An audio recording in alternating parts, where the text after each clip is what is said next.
Lesson 11, Section 2. In this presentation, we'll be discussing the comparison of adjectives, looking at the comparative degree and the superlative degree, and we will also talk about the comparison of adverbs.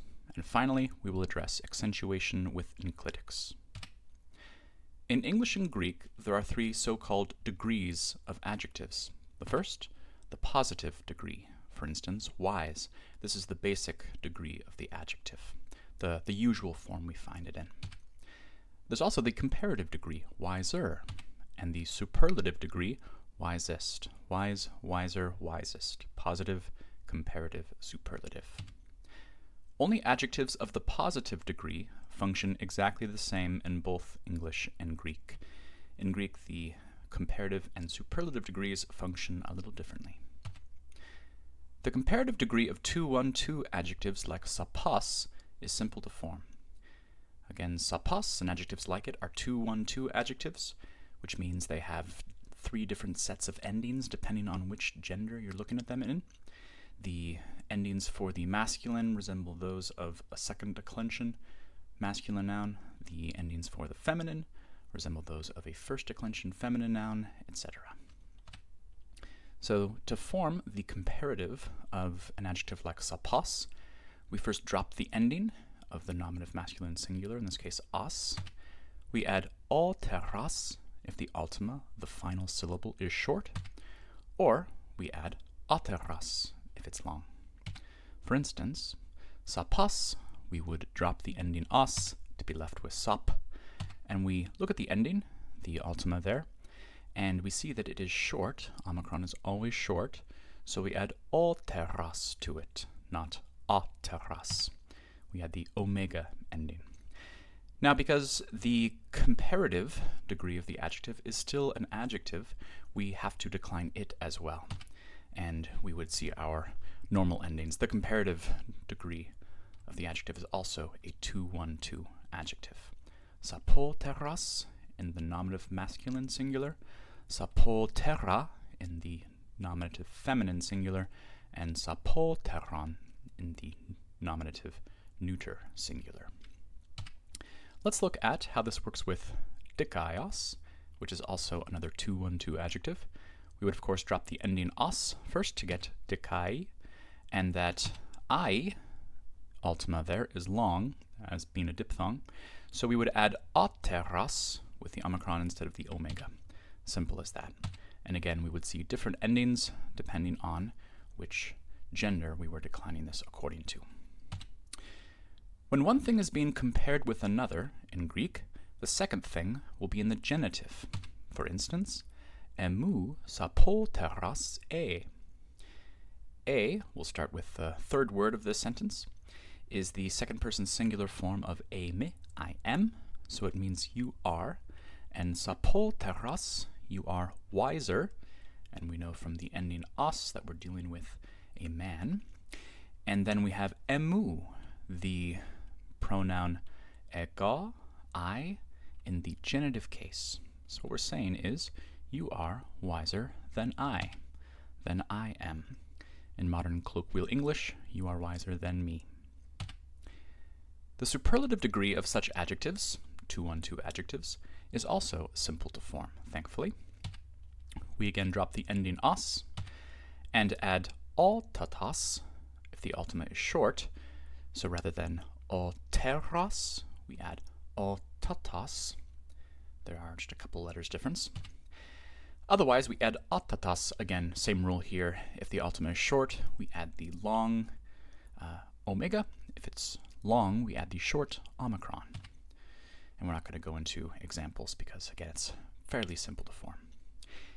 However, in addition to meaning most blank, for instance, wisest, the superlative can also mean very blank, as in very wise. For instance, sapotatas estin. Estin is the third person singular form of that important verb eime, I am. It means he, she, or it is. We know we're dealing with a he because, again, of the ending on the adjective there. Os tells us that it's a he, is. And this could be either wisest, wisest of all, wisest of all of us, or simply, he is very wise. Here it has an intensive sort of force to it. Now, let's turn to the comparison of adverbs in Greek. In Greek and in English, adverbs can be of 3 different degrees as well. We have the positive degree, wisely, the comparative degree, more wisely, and the superlative degree, most wisely. Thankfully, comparative and superlative adverbs are easy to form in Greek. Basically, what you do is you take the neuter forms of the comparative adjectives, and they are used in the accusative case as adverbs. This is a phenomenon we see pretty frequently in Greek, actually. Neuter accusative forms of adjectives, whether positive or comparative or even superlative degrees, used adverbially. But to form the comparative degree of the adverb more wisely, we take the singular neuter accusative of the comparative adjective. And to form the superlative degree most wisely of the adverb, we take the plural neuter accusative of the superlative. So basically, for the adverbial forms of these, we're just going to take the adjectival forms and take a certain form of them. I'll show you how this actually looks, because sing, neut, ak are kind of confusing. Here is the singular neuter accusative of the comparative of sapos. Sapolteron lege ha Euripides. Ha Euripides is Euripides, the tragedian. Lege, he speaks or says. Sapolteron. Again, this is the singular neuter accusative form of the comparative of sapos. So we would translate this as something like Euripides speaks more wisely. Here is the plural neuter accusative of the superlative. Sapotata lege ha Socrates. So now we're speaking of Socrates rather than Euripides. And again, he is speaking. And how does he speak? The adverb answers that question. Socrates speaks most wisely. Sapotata, the plural neuter accusative of the superlative degree of the adjective sapos. Let's talk about accentuation with enclitics. As discussed, words like tis, ti, and most of the forms of eime, I am, in the present tense are enclitics. An enclitic usually affects the accentuation of the previous word. Not always, but typically. A good summary of the basic rules for such accentuation will be found on pages 224 to 225 of your grammar. We'll take a look at 3 of those basic rules, though, right now. So this is the conjugation of eime, I am, in the present indicative. And what we see here is the second person singular in gray, grayed out, and that's because it actually is the only form not an enclitic. All of the others are enclitics, which again means that they usually do things to the accents of the words that precede them. For instance, ou sapos ega, even on its own, would mean something like I am not wise. But as soon as we insert our verb here in between sapos and ega, we're going to see something happen to that grave accent there at the end of sapos. And what we're going to see is that it becomes an acute. It's almost as if it were not being followed by a word that takes an accent of its own. And in fact, that's what's happening. Eime, as you see, loses its accent and in a way gives it to sapos, the word behind it. That's one way to think of what happens as far as accentuation goes with enclitics. They lose their own accents and bequeath those accents to the words before them. Let's look at another example. Anthropos ha Socrates. So Socrates is a man, a human being. We don't actually need that verb, este or estin, in there, but if we want to insert it, we again see that it loses its own accent and bequeaths that accent to the previous word.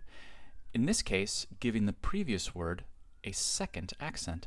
Anthropos estin ha Socrates. This is the only time that you're going to see two accents on one word. And again, this word gets two accents, whereas sapas only got one, just because of the length of it and where the accent is normally. Again, the full rules for accentuation with enclitics can be found on those pages I referenced. Let's look at one more example. Oudoloi hoi Athenaioi. So hoi Athenaioi, these are the Athenians we're talking about. Oudoloi, they are not slaves. And again, you wouldn't have to insert the form of the verb eise or eisin in there, but if you did, we would see the same thing happen as just happened before. Douloi, with a circumflex there on the penult, is going to get a second accent there on the ultima, and eise is going to lose its accent. Again, these are some of the basic rules for accentuation with enclitics. You don't need to know them or to have memorized them. Just be aware that when you see an enclitic, you're often going to see strange things happening to the accents on the words before it. So for further reading, you can look at the comparison of adjectives, pages 42 to 44, the comparison of adverbs on 45, and accentuation with enclitics on 224 to 225. Thank you.